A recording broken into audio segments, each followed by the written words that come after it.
Guys, baru aja Intel mengumumkan sebuah kabar menarik. 10 Gen Comet Lake S dari Intel ini akhirnya dirilis juga. Dilengkapi dengan jumlah cores yang lebih banyak dan harga yang semakin masuk akal.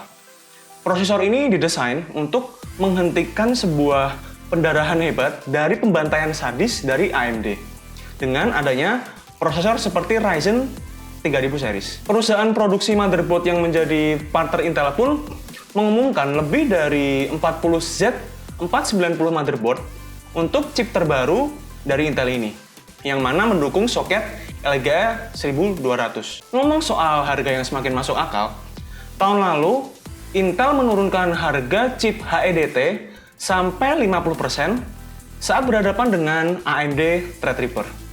Tetapi Intel nggak menurunkan harga yang sama untuk mainstream desktop prosesor lainnya. Hal ini nggak berlaku untuk Comet Lake S, karena Intel terbukti telah menurunkan harga gen on gen Core i9 sebesar 20% per core-nya, dan up to 50% per thread pada model yang lainnya. Penurunan harga itu datang sebagai produk sampingan dari Intel yang menambahkan 2 core lebih terhadap flagship Core i9 milik Intel ini, dan akhirnya menghentikan usaha segmentasi untuk mendisable hyperthreading pada deretan Core i7, i5, dan i3. Dari sisi performa, Intel masih menonjolkan tentang leadership gaming performance pada judul atau headline berita utamanya, yang mana digarisbawahi Intel dengan 10 core, 20 thread, Core i9 10900K, yang bisa memberikan up to 5,3 GHz performa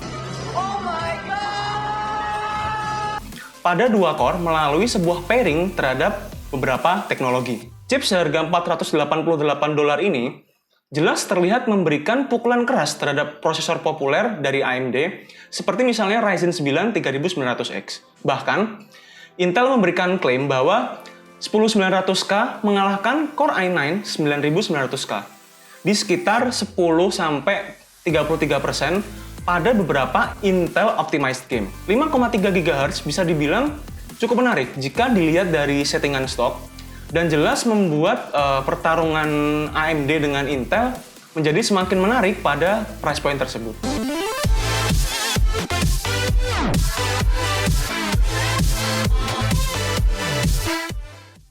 Lihat gambar ini nggak? Nah, dari gambar ini, kita bisa melihat bahwa Core i7 10700K memberikan 8 cores dan 16 threads dengan 5,1 GHz boost dengan harga $374 dan udah dilengkapi 4 MB ekstra L3 cache. Hal ini memberikan kemungkinan untuk menjadikan chip ini sebagai go-to gaming chip yang baru untuk mereka para penggila performa. Intel melakukan beberapa improvement seperti menipiskan die dan menggunakan head spreader yang lebih tebal untuk seri K-nya untuk meningkatkan performa dan overclocking-nya. Gue masih mencari peak power yang dibutuhkan dari 250 watt untuk Core i9 dan 229 watt untuk Core i7. Intel juga meningkatkan All-Core Turbo Boost untuk varian ini, sehingga kalian bakal membutuhkan pendingin atau cooler yang mumpuni untuk menguak potensi maksimal dari Comet Lake S ini. Dari sisi overclocking, Intel menambahkan granular control yang baru, seperti misalnya adjustment untuk per core hyperthreading-nya, PCIe overclocking yang ditingkatkan, dan software overclocking yang baru. Fitur-fitur ini akan membantu meningkatkan performa ke titik tertinggi. Tapi Intel juga menambahkan kurva adjustment untuk voltage atau frekuensi yang baru, yang mungkin terbukti menarik bagi para undervourters. Core lebih, clocks lebih, L3 cache yang lebih, overclocking yang lebih, harga lebih masuk akal. Apa kurangnya? Well, ada beberapa hal. Selain dari suhu dan panas dan power consumption-nya, kalian bakal membutuhkan Z490 motherboard dengan LGA 1200 interface untuk mensupport Comet Lake ini. Dan chip ini nggak memiliki backwards compatibility terhadap motherboard seri sebelumnya. Sayangnya, Intel masih stuck di PCIe 3.0, sedangkan AMD udah sampai kepada PCIe 4.0 dengan hasil 2 kali lipat. Vendor motherboard mengakomodir PCIe 4.0 pada beberapa motherboard Z490 untuk kemungkinan perkembangan ke depannya. Misalnya seperti Rocket League. Tapi tentu hal itu akan dibanderol dengan harga yang lebih tinggi. Dan kalian nggak akan bisa pakai fitur itu dalam waktu dekat ini. Kita juga akan melihat biaya yang lebih tinggi, karena kan daya yang lebih tinggi yang mana dibutuhkan oleh Comet Lake ini. Memang Intel sedikit banyak belajar mengenai presentasi produk, sehingga Intel menggunakan packaging yang baru untuk seluruh deretan chip ini. Meski begitu, sangat disayangkan bahwa packaging termewah hanya untuk seri Core i9. Dan chip yang bisa di overclock masih nggak dilengkapi dengan bundled cooler. Intel masih nggak memberikan informasi yang jelas mengenai tanggal spesifik, mengenai kapan produk ini mulai tersedia. Tapi kemungkinan besar beberapa hari ke depan atau mungkin beberapa minggu ke depan. 10th Gen Comet Lake prosesor ini hadir dalam bentuk iterasi lain dari 14 nanometer proses dan Skylake Micro arsitektur. Karena desain ini nggak sepenuhnya baru, membuat nggak ada peningkatan IPC apapun.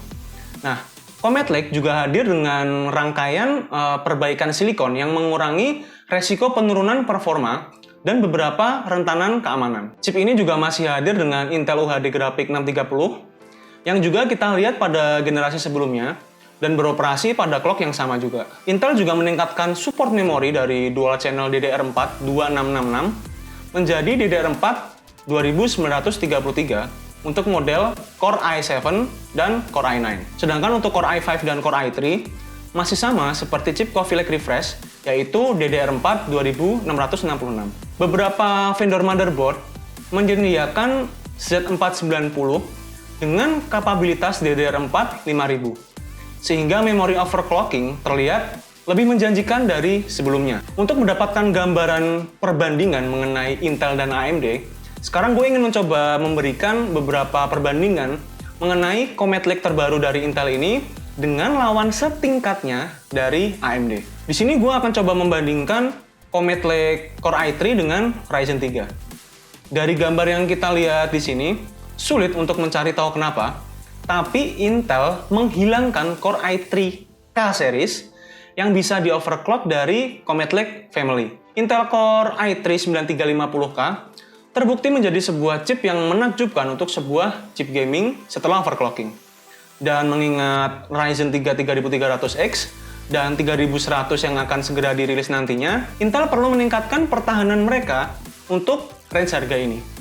Intel mungkin sedang bisa dibilang menunggu sampai Ryzen 3 ini rilis di pasaran sebelum akhirnya membalas AMD dengan model yang dapat di overclock. Tapi yang jelas untuk sekarang, K-series dari Core i3 yang hilang ini masih menjadi sebuah misteri. 65 watt 4 core, 8 thread Core i3 10320 nggak terlalu terlihat menakjubkan pada price point $154 ketika dihadapkan dengan AMD yang akan juga segera dirilis dengan price range $120. Kemudian di sini gue coba akan membandingkan juga Comet Lake Core i5 dengan AMD Ryzen 5. Kelas Core i5 sangat banyak digunakan untuk pasar gaming, sehingga bisa dibilang harga merupakan sebuah kunci utama untuk price point di sini. Intel nggak menurunkan harga untuk 6 core, 12 thread Core i5 10600K-nya jika dibandingkan dengan Core i5 9600K.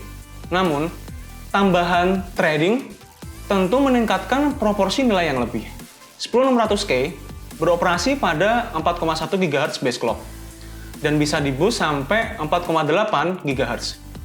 Dan juga dilengkapi dengan 12 MB L3 cache. Comet Lake menetapkan high TDP watermark baru untuk Core i5 series dengan 125 watt mulai dari 6-core prosesor. Hal ini sangat mengejutkan dan akan meningkatkan biaya yang dibutuhkan untuk pendinginnya, yang mungkin akan mendorong pembeli yang sadar untuk lari ke model non-overclocking atau mungkin bahkan seperti ke Ryzen 5 3600X atau Ryzen 5 3600. Core i5 10400F bisa dibilang adalah chip terbaik di posisi ini, dengan pengurangan harga sebesar $25. Core i5 9400F juga merupakan chip yang populer, dan 10400F dengan 6 cores dan 12 threads dan 12 MB L3 cache tampak menjanjikan. Sekarang gue akan coba untuk compare antara Comet Lake Core i7 dengan AMD Ryzen 7. Intel memberikan TVB dan Turbo Boost 3.0 Max untuk model Core i9, sehingga Core i7 hadir dengan TB20 clock standar. Core i7 10700K hadir dengan 8 cores dan 16 thread. Yang mana artinya meski memiliki jumlah core yang sama dengan 9700K, prosesor ini hadir dengan jumlah thread 2 kali lipat. $374 merupakan harga yang ditawarkan Intel. Jadi, kalian bisa dibilang membayar harga per core yang sama. Namun dengan jumlah thread 2 kali lipat ini, bisa dibilang bahwa harganya itu 50% lebih murah untuk per threadnya. Ryzen 9 3950X masih mempertahankan kepemimpinan dari segi jumlah core untuk mainstream desktop prosesor dengan 16 cores dan 32 thread. Tapi Intel Core i9 10900K hadir dengan 10 core yang membuatnya langsung bersanding dengan 12 core Ryzen 9 3900X, seenggaknya dari aspek MSRP. Intel Core i9 10900K bisa dibilang menjadi flagship untuk chip Comet Lake dengan 10 core, 20 threads, dan 3,7 GHz base frequency. Base frequency tersebut datang dari TDP 125W yang melampaui Core i9 9900KS. Peak power atau PL2 dari 10900K menunjukkan angka 250W untuk durasi 56 detik. Meskipun layernya bisa dikonfigurasi dan bervariasi di motherboardnya. Intel berharap bahwa desain die dan desain IHS yang baru seenggaknya dapat membantu untuk menghilangkan beban thermal tambahan. Saat ini Intel sendiri masih belum memberikan rekomendasi mengenai coolingnya. Namun sepertinya kalian akan membutuhkan liquid cooler kalau kalian berencana untuk melakukan overclocking. 10900K hadir dengan harga yang cukup bersaing, yaitu $488, sama dengan 9900K generasi sebelumnya. Tapi di sini kalian akan mendapatkan 2 core lebih banyak, dengan kata lain pengurangan harga 20% per core-nya. 10900K bisa memberikan boost clock sampai dengan 5,3 GHz, sedangkan 10900 berada di angka 5,2 GHz. Turbo Boost 30 Max yang dipelopori Intel untuk segmentasi HEDT telah memasuki seri Core i9. Setiap chip memiliki beberapa core yang secara natural lebih cepat dari yang lainnya. Dan ini mirip dengan fitur booster baru dari AMD. Teknik ini menargetkan 2 core tercepat dengan thread ringan untuk mengaktifkan boost frekuensi yang lebih tinggi. Fitur ini mendorong 10900K sampai dengan dual core 5,2 GHz. Namun, Intel juga membawa Thermal Velocity Boost atau TVB dari chip notebook ke seri i9 ini untuk melangkah lebih jauh lagi. Nah, gimana menurut kalian? Menurut gua, ini sangat menarik ya. Sekarang kita tinggal tunggu aja sampai prosesor ini hadir di Indonesia. Sehingga kita bisa mulai untuk mencoba melakukan benchmark yang lebih jauh. Secara kesimpulan, Intel nampak memberikan sebuah pilihan chip yang semakin baik lagi ke sininya. Karena mulai dari harga sampai performa, kita bisa melihat optimasi yang cukup optimal. Dan dari beberapa perbandingan tadi, kita juga bisa melihat hasil yang cukup jelas untuk kelas-kelas terkait. Jika melihat dari sudut pandang Intel versus AMD. Itu aja guys informasi yang bisa gue sharing saat ini. Tentu kalau misalkan kalian punya info lain yang bisa dibagikan mengenai Comet Lake S ini, kalian boleh share di kolom komentar di bawah ini. Sampai jumpa lagi di video selanjutnya. See you later. Bye-bye. Terima kasih telah menonton video ini. Kalau kalian merasa video ini berguna buat kalian, jangan lupa untuk subscribe channel gue ya. Thank you.